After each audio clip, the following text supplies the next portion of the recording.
Morning, everybody. I think it's Tuesday. Yes, it's Tuesday today. So we're on the Resell Revenue Facebook group, morning wake up and resell together. Today we're going to talk about pricing our items. We talked about it a little bit yesterday about kind of where people are and what they're doing with it. And then I talked to some people individually yesterday after the call that wondered if maybe they were having some pricing issues too. And across the board, I can safely say yes, we were having some pricing issues. So um, to me, I think pricing is one of the absolute top things that we face as resellers. That's a constant struggle between giving people a good deal, getting our products moving, but still being able to make money for ourselves. I struggle with it every day. It's the way it is. But if I find consistently, if I get into a pattern where, I do my aged inventory markdowns and all of a sudden things start selling, as soon as I put them on either the 30-day, 60-day, 90-day markdown, that means I probably didn't price them correctly to begin with. Unless they are something special, if they can be easily replaced, we need to move them out the door. So if we can't easily replace them, sometimes I will shoot a little bit high. And then, I know they'll meet their correct bucket for the right buyer at a markdown sale. But if they're just ordinary saturated items, they got to keep moving. Some of us sell in saturated categories, some of us sell in more specialty niches.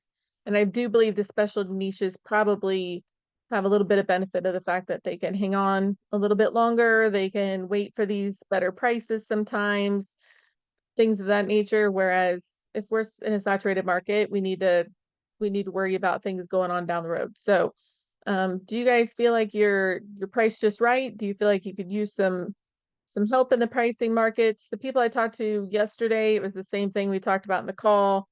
They're padding it for offers and markdowns and coupons. And in my opinion, it ends up being a recipe for disaster a lot of the time, because they don't sell right away. And we can sell lower profit margin items if we are moving a lot of them. Some of us are in higher profit margin categories, which is great, and they just take a little longer to sell. But we have to make sure that we don't run out of cash. Cash flow is going to cripple some of us if we don't move our items along. So while I hate this morning I had a back and forth offer thing going on for a couple brooches. They weren't extraordinary. They weren't anything too special. And I just thought to myself, do I want that money or do I want to keep those brooches? And I didn't really need to keep the brooches. I have 1,000 other pieces that I still have. So they weren't even branded. So I just went ahead and let her have them. But now I have $50. So I can buy, more brooches that maybe will turn more money than $50 even a piece with that money redeploying it. So I did a little bit of experimenting yesterday and I was looking in different categories. We have a lot of clothing sellers in here. And there are sometimes you guys are having to compete SKU for sometimes 100,000 items. That's ridiculous. That makes your life a lot harder. And I am too. There's jewelry super saturated. So unless I have a really signed special piece, who am I to think that my unsigned rhinestone brooch is worth twice as much as somebody else's that's selling it for $10? So I either have to give more value to the customer to be able to charge them more, or I have to come down to reality and realize I got to take that. But when I was looking yesterday, there was sometimes like $1 or $2 separating page 1 people if you sort low to high, and page like 6 or 7, depending on what it was.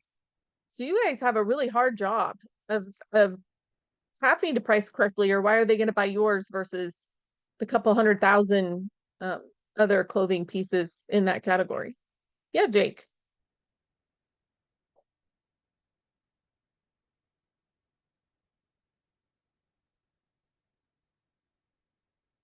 Did you have a question, Jake, or something to comment?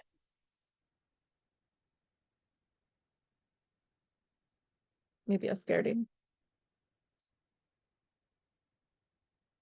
If he comes back, if you guys see him pop up, remind me to grab him again. So do you guys feel like, have you guys gone through like a price strategy growth? Like I feel like I've really come around on the pricing thing. I think I used to do the whole, I'm going to price it up. So in case I have to take an offer or in case I have a coupon. And now I kind of realize I want things to go. I need them to move. And so then that didn't change necessarily how I was selling things. It changed how I was buying things. Because if I'm not making the money when I buy it, I don't make money at the end. So It's Devin said, definitely yeah, all the sorry to interrupt, but um yeah, you've been saying this for years and we all hear it, but recently I've been um you've been in my head even more, and I've been doing the things. I'm not buying anymore for the most part, but I am looking at the prices in my store, and I'm looking, I'm like, really? What was, what was I thinking? So yeah, I've been having my Carrie do some of my markdowns and discounts, and just even with I have a 10% coupon, a 10% sale, and I've been going through manually and just taking off additional and doing more offers. And so we do hear you, and often we listen. often, yes, sometimes not. Well, I appreciate But it. I apparently appreciate I don't it. always listen to myself either, because I had that whole month of April that I was delusional. And I don't, and if I couldn't visually see that my April, like, why do I still have April inventory left? Like, usually my April bin would be almost gone. Like, my March bin's almost totally gone. My May bin is getting gone, but this April bin was totally full. And I'm like, what is happening? And I looked at my prices and I'm like, what, who did I think I was that month? I don't know what happened to me in April, but I don't know if I had a new pricing strategy and then was wrong. But as soon as I mean, things have been flying off the shelf since I went back in April to my April inventory and just made it real. It's not even giving people a great deal. It's making it realistic pricing. I don't know what I was doing, something bad, but sales have been amazing the last couple days, and I think some of it was just changing my prices on a few things. Devin said he A won't even good pick up the. example, Whoop, go ahead. a good example I had this weekend. So I sell a lot of bell sets. So they're the little xylophones that new percussionists get. And I used to buy whatever brand, and I had one that was CB, which is like an off brand, and I've had it sitting forever. And I had it marked at 150, which is okay, but I got an offer for 85, and I took it. My wife's like, "Why'd you take that? That's kind of low." And I'm like, "I want it gone. I'm only gonna buy Yamaha, Ludwig, and Pearls from now on." And I want all these old sets gone, and I don't have. I think that's the last one actually, but and then I can move on, and I'm not stuck on it anymore. And we have, one great thing too is like what Harry was talking about is his business policies and his business rules, right? That's a new business rule that Harry's made for himself. And we're going to go through and do like a checklist of, just hitting our business rules we can make for ourselves. And they're going to change, as much as we want to say, hey, we have this figured out, we're going to stick to it. This is my rule. It's fluid. Business is fluid. We do change things. But I feel like when we make ourselves more structured and give ourselves these rules, it does kind of keep us in line a little bit. Because I do the same thing with like jewelry. I'm not buying unbranded jewelry that doesn't make somebody go, wow, I need that. And that wow factor. I can sell a wow piece of rhinestone jewelry that isn't branded. Like, it's really hard selling a wow piece of jewelry that's just, it's boring and unbranded and just kind of, people have to be scrolling and go, whoa, what's that? And scroll back up. We've talked about it before. There's definitely a scrolling factor to the jewelry market.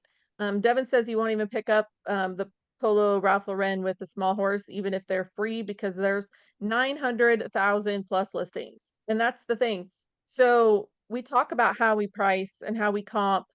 And then within the group, when people reach out and stuff, I'll see we're we're pricing off what's listed still. That's really common.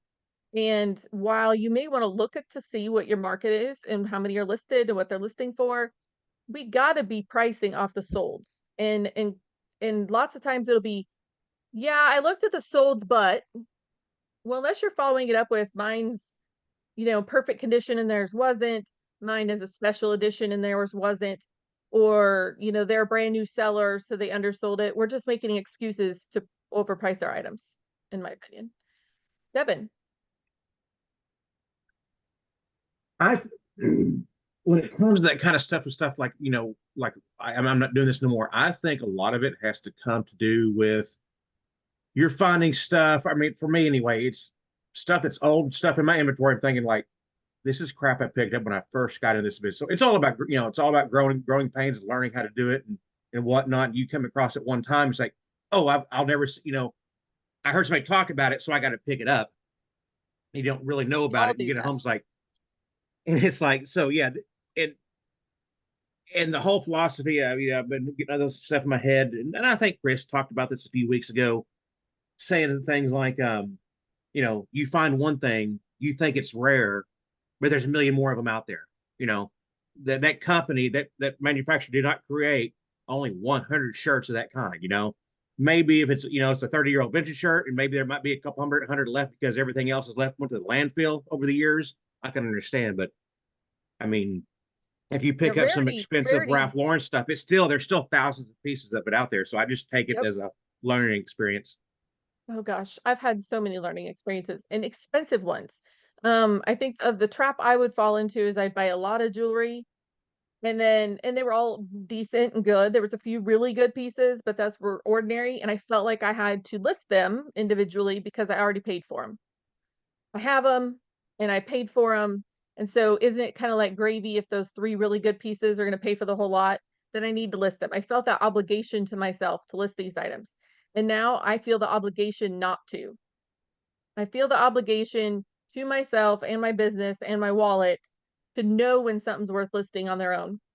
And I don't feel guilty anymore just putting it right in the I sell mixed junk boxes, so they know it's like partially broken, partially not just stuff I don't want to list individually. So they get a good mix. Crafters buy them, resellers buy them, and I'm totally fine with whatever whatever they're going to do with them. I sell them for $100 a box, a large flat rate box, and I can sell them all day long. People buy them and people love them. In fact, I have 3 to go out today that I didn't even get listed because they've been on waiting lists for when I was going to list more. So I just sent and I'd say half of it's broken and the other half is just crap, that I don't want to list. So I've given myself permission not to do that because my time's valuable too. So we need to think about if it's going to take me 10 minutes to list something, 15 minutes to list something, and maybe I'm going to be really hopeful at $22, but realistically, it's probably going to sell for 15. Is it worth me? Should I even and it might sit for 6 months. I probably just shouldn't be listing it. And so I'm just learning to not do that. I'm learning to, if I'm going to cherry pick, it better be great. Not good, it better be great. If I'm going to go pay up for a piece, $50, $40, it better be out of the park good and it better move quick.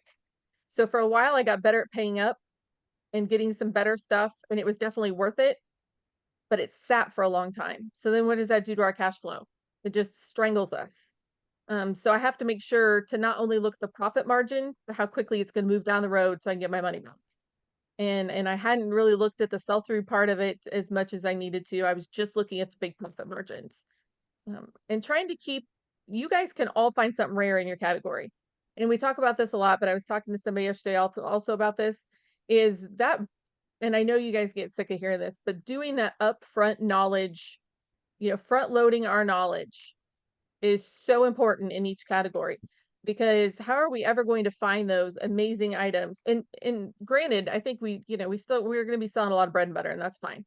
But how do we know an item's good or not if we're not checking those sell-through rates? We're not checking those solds. It's also sourcing opportunities. I don't know if you guys do this, but in my category, I go look at the solds every day. Every day I make time to look at the solds. And then I find like, wow, I wish I would have gotten that lot. That's an amazing lot. And lots of times it's spelled wrong. And it's like from somebody that doesn't sell jewelry. That's what happens a lot of the time. Or it's somebody that only sells fine jewelry and their costumes just junk to them. And I'll be like, man, I missed out on that. So when you come across a lot or an item and you're like, man, I wish I wouldn't have missed out on that, go see what else they have. Don't be afraid to message them and say, hey, do you have more stuff just like this listing? Because, I missed out. And I did that a couple of days ago to somebody that had a great costume lot. And then I went in their store and they only sell high-end turquoise. So they probably get costume in with their high-end stuff and they just don't want it because that's not what they do. So I'm like, do you have any more of this kind of stuff? And he's like, I have so much of it. And I'm like, make it into a lot, send me a private listing, I'll buy it. He wasn't listing name brands. He wasn't listing what they are marked. He wasn't, because to him it was junk. So go through those sold listings and take note of the people that are selling lots you wish you hadn't missed out on. And that's just a really good sourcing tip I have. Kelly? Yeah, so what you were saying about not taking your time, if you know your hope is that it sells for 22 and it's really going to sell for 15 and yada yada. So but for new folks, like brand new and newer, you would advise to let them, like, have them do that, right? Because to build their experience and knowledge. Why would I tell them to build their store full of crap?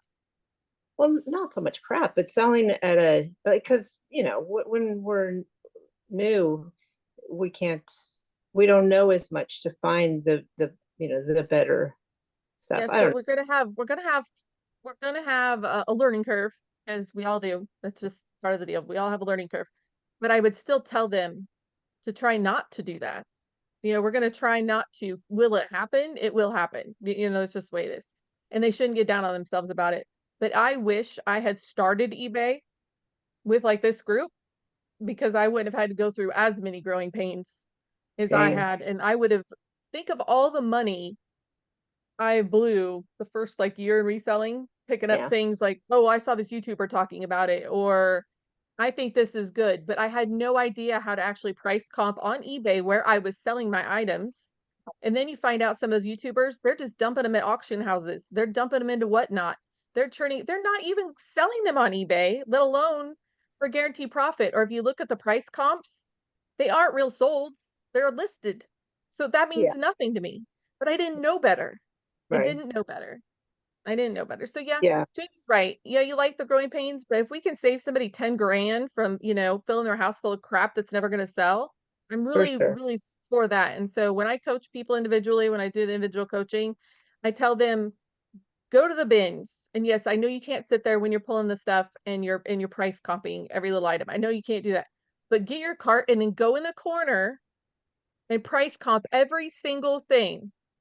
And if it's no good, put it back. And if you leave with nothing, that's better than leaving with stuff you shouldn't be listing anyway. But we don't know until we do that, and that seems pretty tedious. But if we listen to the success stories, people in here that are like killing it in close, they are price comping every single item, or they know. You know, I don't price comp every single thing in an estate sale anymore, but I know, Well, the and I'm more you not price, wrong anymore.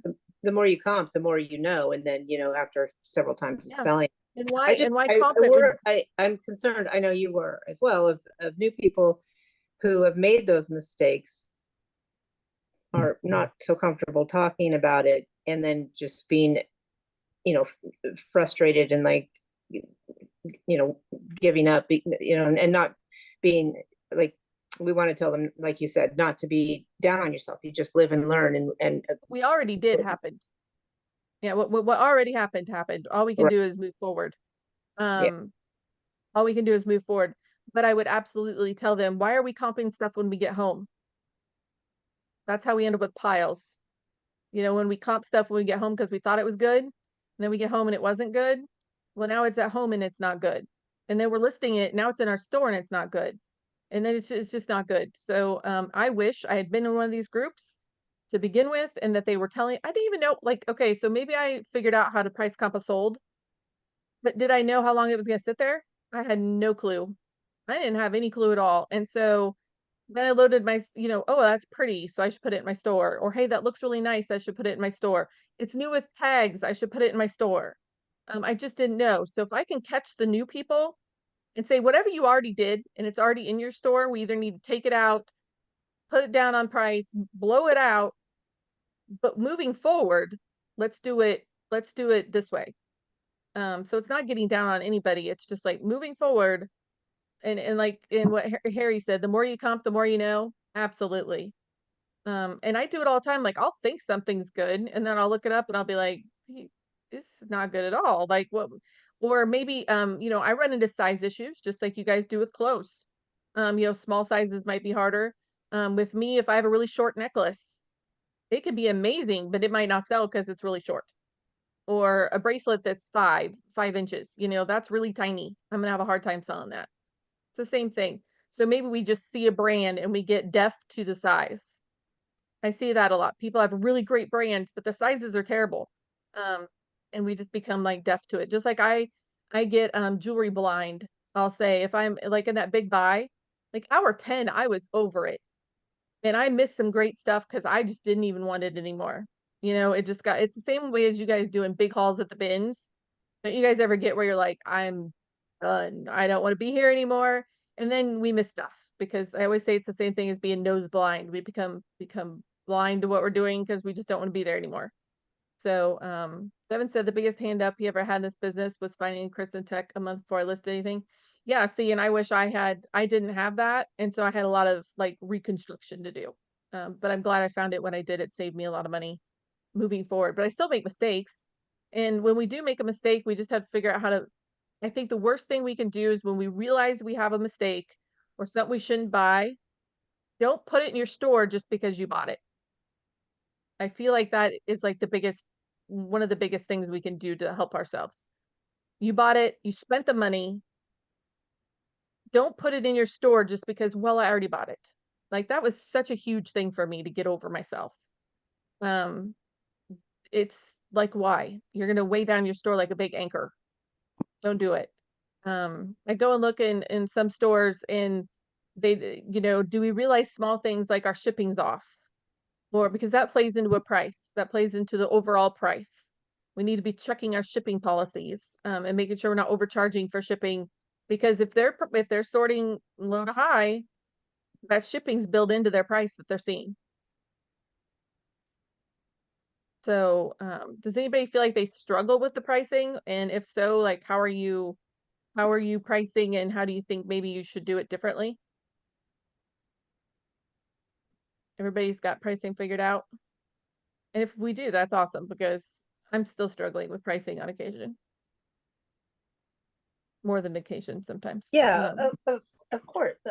I mean, I can only speak for myself, but and the people I've talked to that, you know, I think that many of us struggle with the pricing, but and it's, you know, it's often just we know it, but we don't do it because we, like you've been saying, we, you know, we think it's worth more, we want more, and it's really not worth more. Or if we want to sell it faster, we can't. So, you know, I know better how to, you know, to price things. I don't always do it, but so it's just like an ongoing, you know. I've gotten better at when I comp it and then I stare at it and I think before I make a decision, how long do I want to look at this item before I get my money back? You know, and when I realized I don't want it sitting here forever, I want my stuff gone before 6 months. That's my goal in business.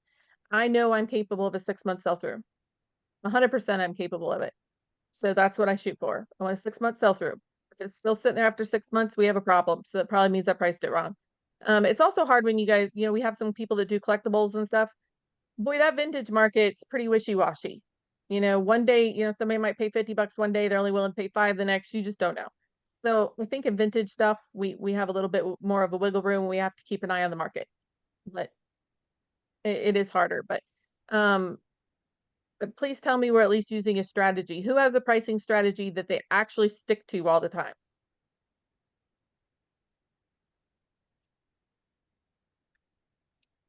Yeah, Jamie says he does. What's your pricing strategy, Jamie? I'm the cheapest. That's a business strategy. And he can compare magazine to magazine what his competitors are doing. And that's definitely a strategy.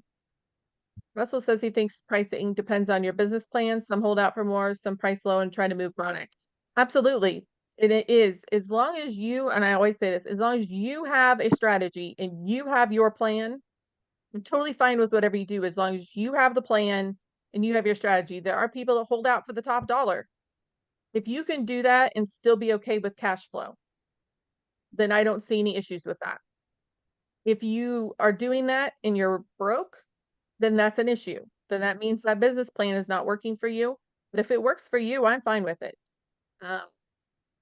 Kevin says slightly lower than the lowest reputable seller. Yep, and that's a really good one too. And you know, I find myself sometimes getting a little chip on my shoulder, like, well, I have so many repeat customers, I have a huge store, and then I think I can charge, and I probably can charge a little bit more. But sometimes I think I charge too much more, and then that's when, like this morning when I get that, you know, it was an unbranded, unmarked rhinestone brooch, and I had it listed at 40 bucks, and she kept sending me offers at like 22, I think. And I'm like, this is ridiculous. Like, why is she lowballing me? And then I realized maybe she's not lowballing me. You know, it's a non-named rhinestone brooch that I have $1 into it. Take the 20 bucks and move on. I can buy 4 more, 5 more brooches for them. And it just hits me in the head sometimes that, you know, that's it too. When we see these lowballers with our pricing, maybe they aren't lowballing you. Maybe they're sending you the market price. So I do check. We need to check ourselves on occasion, because sometimes we're not being lowballed. Sometimes they're just coming in at market. And sometimes you're being lowballed, you know. Harry says he's still working through it. He's trying different things, but really hasn't pinned down what he wants to do. Probably makes it difficult because you have a variety of categories. Yes. So people that are not niched down are going to have a little bit harder time nailing down their pricing strategy. As long as we're using Solds or Cherrypicking or whatever you're using, for the love of God, please don't use the suggested eBay prices. They are terrible. They are awful advice. I think we just need to do away with that box. I don't know what it's for. I don't know who does it. But if I pull down that box and look at it, the way they're coming up with those prices for me anyway is horrible. It's not even relevant most of the time. So just don't use that. Devin says there's only one item in his store that he's emotionally attached to, the 1998 Depeche Mode singles tour shirt, only because he bought it at the show and will take full price. And that's okay. So if you have an exception in your store, like I have an exception in my store that Trifari said I wasn't taking under $300. I just wasn't.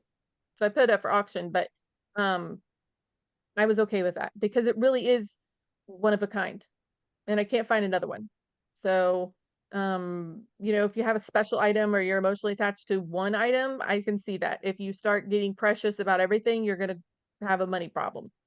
Larry said for commodities, same condition. He tries to be in the lowest 5 to 10%. For rarities, he typically uses Cherrypicking and then adjust down slowly. I think that's a great, probably what I would say I try to be. You know, whenever I try to get all boutique and special and think I'm special, my sales like really slow down. You know why? Because I'm not special. So sometimes we have to realize when we're not special. Lynn said she determined this week that the buyer is the one that wants the last say in the price. So Lynn, you need to rephrase that slightly. The buyer is the one that decides your last price. They don't want to be, they are. So if we don't get a buyer that decides our price is good, or that we don't agree with them that our price is good, we have no business. They do decide our price. We can decide which buyer we listen to, but the buyer is the one that decides the price. And I think we headbutt with that. We just constantly headbutt with that. We, like this morning, you know, I was just like, I wasn't irritated because those things don't bother me, but I was like, wow, like, and finally she sent me a message and said, let me know if you come down on price on these because I really want them. And then I thought to myself, like, no, I want the $50. Maybe nobody else is ever going to want this green unsigned brooch. Maybe nobody else is ever going to come along and want to pay me for it. Like, where did I even come up with that $40 at? That was my price. This is the customer's price. And I have a live customer willing to give me money for my item. So I took the money. Did the thing beside my item say 40% off? Did that look like a low ball? Yep. Was it? Maybe not. Maybe it was just the market today. Jamie? I think you decided the price. Customer recommended it, but you accepted it. I did. Yep. But that customer giving me that option today, that was the market price at that moment. And I accepted it, which created the price. And I was okay with it. I don't ever take an offer like that and then whine about it. Take it and I move on. And sometimes I wait when I get a bunch of low offers, because if they're gonna sell a whole box full at 30% off, that might be okay today. Sometimes then it's really worth it to me. And they will sometimes. Carrie, I have a question. Yeah. I'm gonna give, to a degree, I have my own answer on this, but I'm gonna give some pushback on the concept of, price items the lowest, or price items lower than the lowest one out there. Typically, when you do the market research, when you look at comps either on eBay or on Cherrypicking, you're gonna find a range. So I think there's a fallacy created where people are like, that we can fall into, and it's like, well, I'll price mine the cheapest, and that will motivate a consumer to buy it, which may be true, but like, people aren't really racing to the bottom. If you have an absolute homogeneous product like eggs or ketchup or something, then it is common that a consumer behavior will be driven mostly by the price more than any other factors. But there's many other factors that go into why a person is interested, in buying the item. So I think there's going to be a lot of value left on the table if, as a seller, we say, well, I'll price my widget at $4 because everyone else is priced at between $5 and $8. It depends on if you're competing SKU for SKU. If there's 200,000 of those shirts on eBay, why are they going to buy from somebody that's more expensive than the next guy? Well, and that's a fair question, but that's also the fallacy. Like, this is why in sales, and this is something I know a little bit about, many companies will offer options, and they'll say good, better, or best. Do you know how many people just buy the good option? Like, go to a car wash, go do it today, and see how many they sell with basic, add-ons and the works. Most of them are in the middle, because there's a concept that consumers are very quick to go, what's wrong with it? And they don't go after the lowest price. So how do you think, do you guys think that on clothing SKUs, because I don't really know, on clothing, well, I kind of know, actually, do you guys think that they search high to low? Do you think, they're not going to search high to low, probably. Do you think that they're searching low to high when they're looking for a certain shirt? Well, how do you think your customers are searching? I think it depends on what they're searching. If it's a shirt, if it's just a shirt, like a Levi's pair of jeans, Russell, how do you think your customers are searching? If there's 100,000 of those exact same model of jeans out there. Well, they're probably going to search vintage first and then do it low to high. Most likely. And they're probably going to. I don't search best match. I always search by price. And well, that's what I'm saying, low to high, but they're probably going to break it down whether most people that are looking for Levi's are looking for vintage Levi's. However, I think if you take away that part of it, it's still going to be low to high is what the search is. I don't know if they're clicking on the free shipping checkbox. I don't think that's necessarily the case, but I think it was for a while, but I agree yeah. with you that it's not so much anymore. Yeah, and I also think that they're skipping the first 15, 20, 30 listings because I agree with you. The ones that are the cheapest, but they're also the ones that are ragged out with, that are damaged in some way, shape, or form.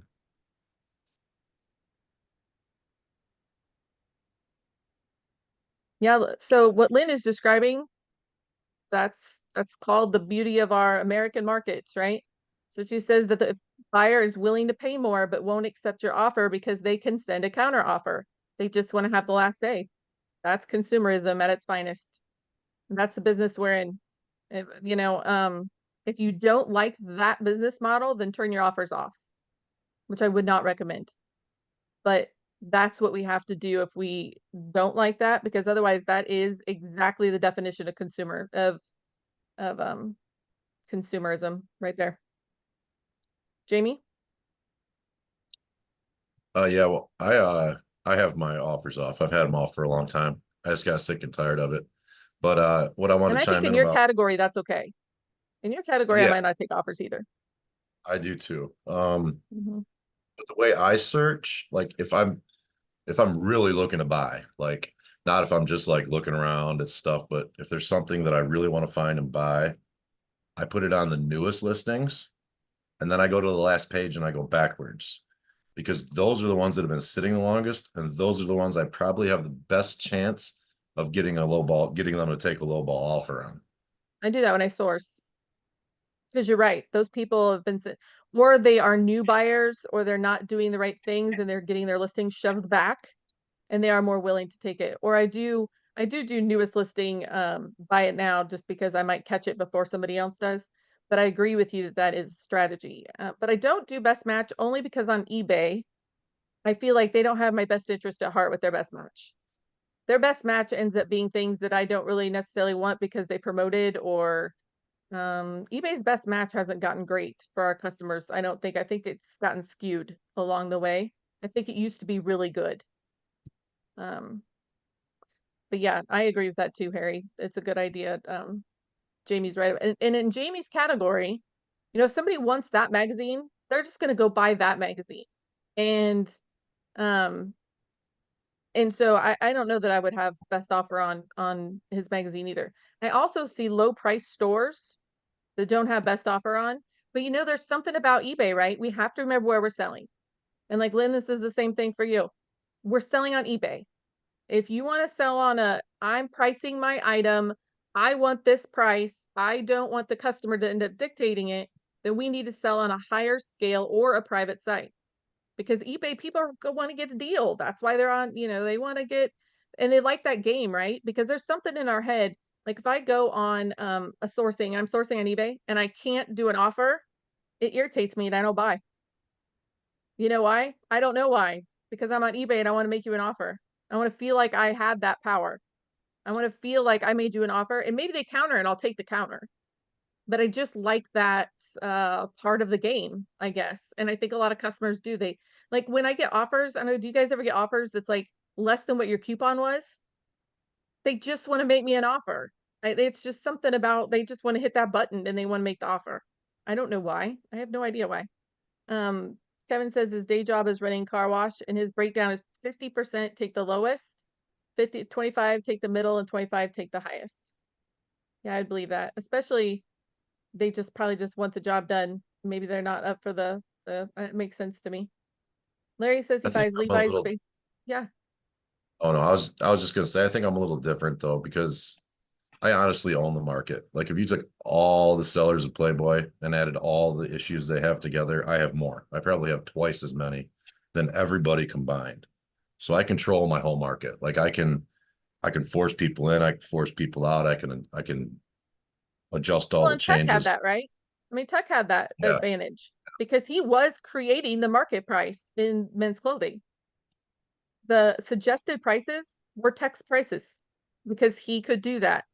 And if we're in that, if any of us find ourselves in that, like I have a fairly large store for just doing jewelry, but I can't control the market by any stretch of the imagination.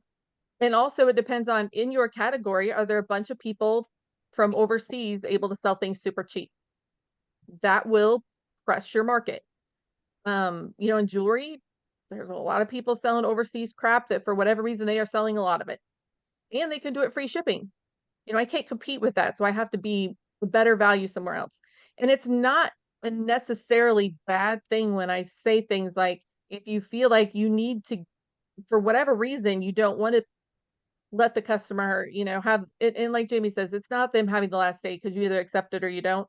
But there is that consumer mentality, and that's in anything. If the consumer has the last say, they feel like they got a deal, then everybody's happy type of thing. Then sometimes people are better off in a boutique market. Sometimes people are better off in live selling. We all have our places that we thrive in. And sometimes eBay, it just isn't for certain categories. I do believe certain categories struggle in eBay more than others. But yes, Devin said he single-handedly destroyed the Tommy Bahama market. Yep. You know why? Because he could price everybody else out. He could price everybody else out and he was still making money. That's why he was making his money on the buy, just like the rest of us do. The sooner everybody realizes that, and I don't know that people can necessarily argue with that unless you are in a really specialized category. If you pay wrong, that single-handedly will decide whether you make any money. Now, buying a bunch of stuff cheap because you got it cheap for a good deal and it's crap and it's going to sit there for a year, that's not right either. But if you buy good stuff and then you have to offer it, what do we hear over and over? Offer the best items for the best price. That's eBay in a nutshell to me. Best items, best price. Does it, I mean, if we can just do that over and over and over, but sometimes people don't like what that best price is. And that's when, if it's repeatedly an issue, then we need to look at different avenues. But there's a lot of people right now in the, this is my opinion, this is not like based on like statistics, doing Shopify stores and boutique store, specialty markets. I believe personally, I can't ever recreate a fraction of the traffic eBay gives me a day. And while the fees structure looks reasonable to do those things on our own, if you factor in all the advertising, everything to get a trickle of the traffic eBay gives me every day, I couldn't do it. It works for some people. I think it really worked for people that got in on the ground level of it. But then, you also got all these scammers that, it's hard to provide the seller protections that people feel like when they buy from eBay. Buyers have caught on, eBay will back them up, and we all know that, right? eBay backs up the buyer. So I always tell people that when they're like, well, I'm scared to get scammed on eBay. I'm like, you really shouldn't be, because eBay will give you your money back. Like, buy from eBay, it's fine. But the pricing deal, I just take 5 of your items that have been sitting in your store that are not like specialty, real amazing things, and go price check them today. Go check the solds for the closest condition, item, brand. We have to take those things into consideration. You don't want to compare yourself to something that has holes in it and yours is great. That doesn't work. It works when people are trying to justify their high prices sometimes, but this most similar item to yours, and go look to see what the last 2 sold for on eBay, last 3 sold for on eBay. And if you are single-handedly quite a bit higher than your competition was when they sold their items, that's probably why you still have yours and theirs is sold. eBay is super price sensitive, guys, super price sensitive. I just saw I don't remember her name. She's on YouTube. But she literally was having no sales on eBay, and she had done really well for a while. So she'd never really run markdowns and all that. Well, it's just like when my aged inventory, if all of a sudden I get to the 25% off and that's when everything sells, that means I probably priced it wrong to begin with. And I have to be sensitive to that. And it's hard to hear it, right? When you think you had a $20 item, but really you're holding on to a $10 item, nobody wants, or a $15 item, nobody really wants to hear that. But it's the case in lots of our stores. We think we have one priced item, but we don't. And how do we know we don't? Because it's sitting there. We can force our items to sell. Does that mean that we should fire sell everything for $5 to move it all today? No. But we need to be, a lot of us need to be having more movement in our store. And then when we hear, well, eBay only sends me low ballers. eBay only doesn't send me the traffic. eBay, that, you know what? Or it's the economy. Nobody's spending money. I really hate to tell you this, guys, but if you're selling the same thing I am, pretty much SKU for SKU, if mine is moving, yours can move too. And if you're in clothing, there are people killing it in this group in clothing. Then you can too. There's this, I know you guys can. All of you guys can. We just all have the little knobs we have to tweak to make those adjustments so that we're the ones making all the money. Larry said a discount strategy helps you to eventually find those. Exactly, Larry. So if you have in your business policies and your business rules, I 1000% agree with Larry on that. At 30 days, I know I have a chart here that I follow, and I follow it religiously. So at each intervals, my markdowns go on sale, right? And it will adjust my market for me. So if I overprice something, I know it's going to get caught because it's going to eventually be at 35% off, 25% off, 15% off. And the market's going to tell me when I hit that sweet spot. If you have tons of watchers and no sales, people are waiting for you to come to reality on your price. That's all they're doing. They're watching your item. They like your item. You probably have great pictures, great items. Your price is off. When I'm having super low sales, I'm not suggesting this for anybody else, but it works for me. I will go and I'll pick my top 10 items or 20 items that have a lot of watchers. I'll go in, bulk edit, drop it 5%, bam, it'll generate sales every time. Because people were just waiting for me to drop my price a little bit. Because they all get notified if you drop it 5% or more. They'll all get a notification, hey, this item you're watching is now been dropped. Which usually I do 10% because who the heck cares about 5 anyway? Nobody. So, yeah, we have to, I think in a really polite way, I'm trying to say is we got to get over ourselves. And once we get over that part of, I got to put this in because I paid for it, or I have to get this price because I'm not letting anybody get away with that. I hope that when I was reading those categories of pricing people yesterday, I hope at some point you would say to yourself, that's me. Because at least if we know where we are, then we can change it. And really, we're all trying to just make sales. We're all trying to make profit, not just make sales. We're all trying to make profit. And there's some stuff that I end up selling. So I used to do something stupid. And when I did my aged inventory markdowns, like clockwork, but then I would go in and I'd bulk edit my items to do where you can lower it, but and then it tells you a minimum amount, dollar amount that you want your items to be at. And I always change it to $14.99. You know why? Because I didn't want to sell anything under $14.99. Well, that doesn't work if something's worth $9. And then I would end up with all this junk sitting at the end because I had put on that, I made it so that nothing was below $14.99 because I don't sell things under $14.99. You know what I do though? I was sitting on a lot of things that were under $14.99 because they weren't worth it. And the market was telling me that. Russell says he finds the price drop seems to work better than the markdown sale, the same price. That might be. I don't really know. I haven't done enough. It could be. I mean, it makes sense. I will find when I manually mark stuff down, I think it works just as good, if not better, than a markdown sale. It's all about the price. I think that little red strike line's overrated. I would agree with that. Well, I don't know if it's because it moves it up in the search or what's going on with it, but I analyzed the last 6 markdown sales I've had, and I've had my entire store on markdown sale as much as 35% and get 1 sale out of it. I took like 50 items and I did a 10% price drop and I sold 20 of them. So yeah, I don't know. There could be anecdotal. It's anecdotal at best at this point. I don't have any, mm-hmm. consistent data to back it up, but it just seems like a 10% price drop creates more action on the eBay algorithm than a 10% sale. Well, it's just like I say, I swear that coupons hate my store. I have no idea why, but when I have a coupon running, my sales slow way down. I don't know why. And people that were like, oh, that's just in your head. It's not in my head. Like, seriously, I think, and I try it every once in a while and I'm like, why are we slowing my traffic down when I'm offering coupons? So I would rather send a really good offer than have a coupon on all the time because I don't get it. I don't know what the deal is, but coupons in my store aren't friends. Harry says markdown sales used to work, but now they seem to do nothing. Everything changed when they put AI in. I think that's true. I do think we need to adjust our prices, but maybe instead of doing a markdown sale every month or whatever, do you guys remember Tech saying stuff about how when he was cash strapped, every Wednesday he lowered his prices on everything, his whole store. Right? So that was like a permanent price adjustment. I think that's why we don't like the maybe that's it. Maybe doing the markdowns feels too permanent to us because the price adjustment, because then we're like permanently marking our stuff down. We don't like that feeling. But if we're doing an aged inventory markdown, that's what it needs to do anyway.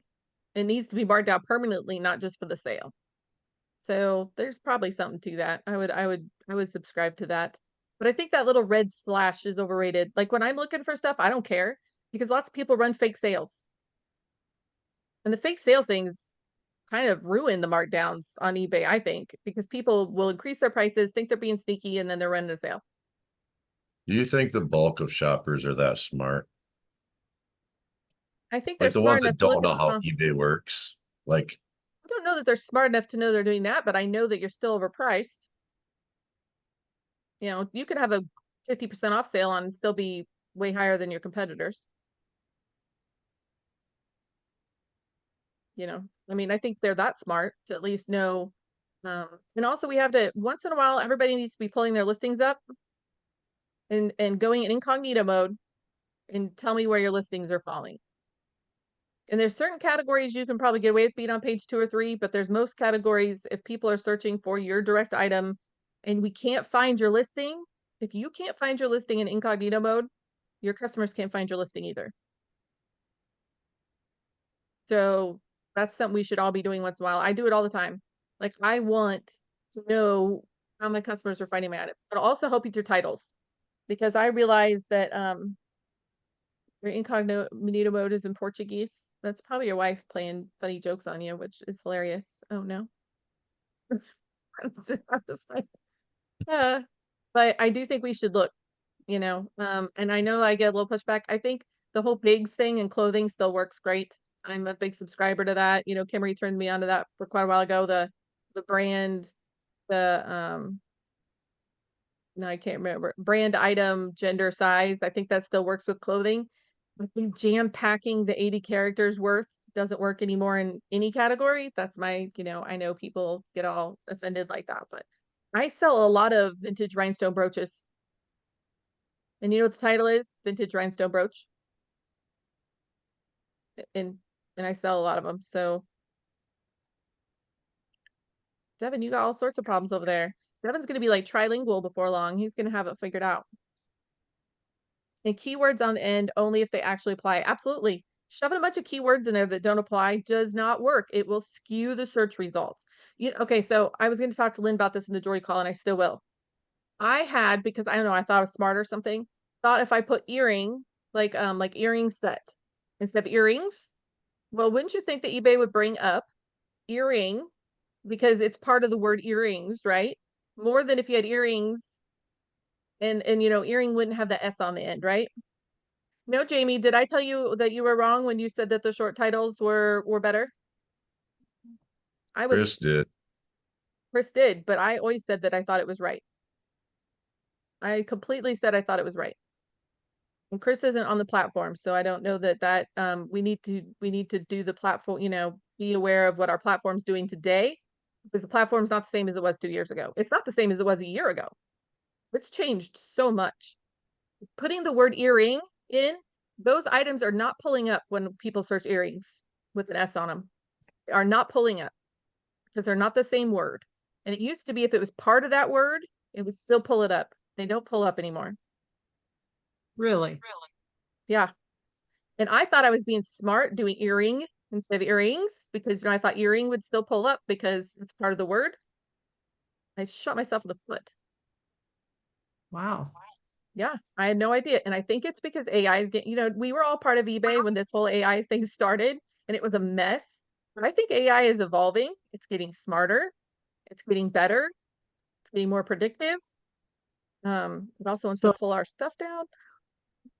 So speaking of that, this I feel like kind of applies to that. Yesterday I had a girl who bought a bracelet and it was Columbus Day, so I packed it up and had it laying there ready to go, label printed, and I didn't ship it yet.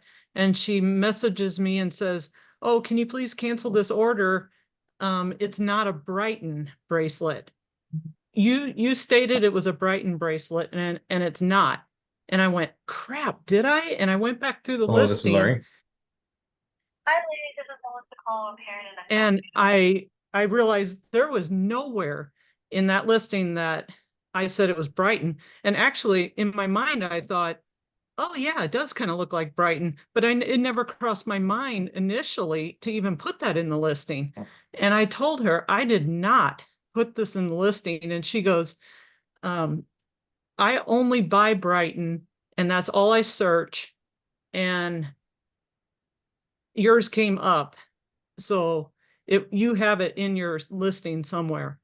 And then I told her, well, AI Yeah, AI is I had so eBay called it a shadow listing issue. I don't know really what that means, but so it happened to me with 10 karat gold. That's what happened with that Sarah Coventry. The guy said that he, said I said it was 10 karat gold, which, I'm not doing on Sarah Coventry. So when eBay pulled it up in the background, I'd sold similar, which is my fault. I sold similar off something that was 10 karat gold. When I pull up my listing, doesn't say 10 karat gold. When eBay and the customer pulls it up and they showed me sharing screen, there's a box that I don't see on that other listing that said 10 karat gold in it. And I don't know how that works, or why can't I see it? And they took the defect off because they end up taking it off because I showed them, I can't see that box. I can't see that, but the customer was saying, and the customer took a screenshot and sure enough, it's right there. I can't see it. But they said that Wow. yeah, I don't either, Jamie. So I would say that I'm 100% on Jamie's thing of, if they want to cancel it, just cancel it, move on. But I see what you're saying, that you want to make sure you hadn't done a wrong listing, that you hadn't done something wrong, but there's Right, no no, I emotion involved canceled in it. that. Yeah, there's no emotion in that. Yeah, it Okay, was, thank you. yeah, Whatever. if I would have shipped it, she would have just turned around and sent it back to me, then I would have had to pay the return shipping and all that, so, yeah. Yeah, but I get what you're saying. That happened to me and I could not see where it said 10 karat. If you go into metal purity on my end, there was nothing in that box. When the customer would go in the see more listing part, it said 10K. So I think that's an eBay issue sometimes. And I don't know if that's what happened with yours, but that was to me, I'm thinking, I hope that doesn't happen anymore because that could Well, be a it's- problem. And it was and selling it's not similar off only my that, listing. it's screwing up the comping also. Like if you go right now and just do a search for Levi's jeans and then click on men and then scroll down to see all and bring up your little box, when you click on brand, there's like, I don't know, 73 of this other brand. You're specifically looking for Levi's jeans and it's bringing up 100 other brands with 400 different pairs and it's factoring all those into your search results. So when you're comping, I don't know how eBay's doing it, but No, you're right. Yeah, Meg brought that up it's yesterday really about jewelry. screwy. Yeah, it's really It is. screwy. Yeah, eBay's, and I think maybe some of that. So when eBay said, they said, well, you sold similar off a wrong item. Well, then they can show you where your listing originated from. And so like if you sell similar off somebody else's item, they can tell you what the item number is and everything that you sold similar off of. Well, when they showed me the item, it was my item. I don't sell similar off other people's items. It was my item that was 10 karat gold. So, and I think maybe, Russell, that might be probably what's happening with these comps because it's pulling in listings, from, I don't know if it's selling similar or what, but it's screwing stuff up. And I Harry don't, said that he had the same thing happen with a Michael Kors purse because people keep saying that and there's nothing in the listing that says it. yeah, I don't think it's that. I think it's trying to fill in. I think the algorithm is just filling in, trying to find more stuff to try to get you to buy, to get the buyer to buy. Probably true. And it's pulling the word jeans. So if you just do Levi's, does all the brands show up? Or is it if you type in Just jeans, do Levi's. those brands come in? So, Mhm. like you said, with earring versus earrings, so, but I guess the question is now when you list a set of earrings, do you put in your title, diamond earring, earrings, earring set, and put all those words in so it picks up every one of them? I just do earrings because that's what it seems to be pulling the bulk of the earring listings. So if somebody's going to look for earrings, my customers are going to probably put the S in apparently. And that's kind of the keywords everywhere, kind of just to that too. Um, Jessica says, Carrie, you showed me in my listing that it shows I shipped to China and I don't. She looked it up and she didn't see it. It doesn't copy from other listings. Yeah, it's something in your business policy, which we can come to the jewelry call today with your jewelry thing. We can help you fix it. Because it's kind of an ongoing thing. So we got to roll with it, right? It doesn't matter if we don't like it. But like that 10 karat gold thing really kind of freaked me out a little bit. I'm like, and When they you, did when you're show talking about jeans, when you're talking about the Levi's and other stuff comes up, are you typing in just Levi or Levi jeans? Are the other brands showing up just because of the word jeans? That's what I think is happening, Jamie. Because I'm playing with it right now. And I changed it to just Levi's, and that's all I'm searching for. And then I use the left-hand navigation to go men's clothing and then click on jeans again. So I'm only in the men's jeans category looking for the word Levi's. And when I hit see all and go to brand, I get Junya Watanabe, 73 of those are listed. 2 pairs of Kenneth Coles come up, a pair of Ralph Lauren's. Marlboro. You Loaded? do they have a generic description? If you go down to their description, did they fill it with keywords like Levi's and jeans and Guess and all that stuff? I didn't dive that deep into it. Give me a second. Yeah, that happens too. I'm just guessing that's what it is because people think, well, if I put all these other brands in there, I'm gonna get more exposure and It's like and the whatnot. YouTubers that do hashtag like Taylor Swift and they're like an eBay seller. You know, they're just trying to get the traffic. It's the same type of thing, which is Yeah, silly. it looks like they're putting the word Levi's in their titles. And the item specifics. No, in the actual title. It's like when somebody does Juliana, Joan River, you know, people do that all the time, keyword spamming, which is not great.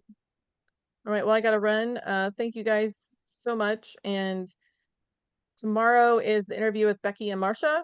So come listen to that, and then we'll do open Q&A at the end. So if you have any questions, any topics, I'm sure there's a few of you I can always count on for a good hot button topic. So bring them. And if you guys want to join us on our calls, we're at Reseller Revenue Facebook group. Thank you very much.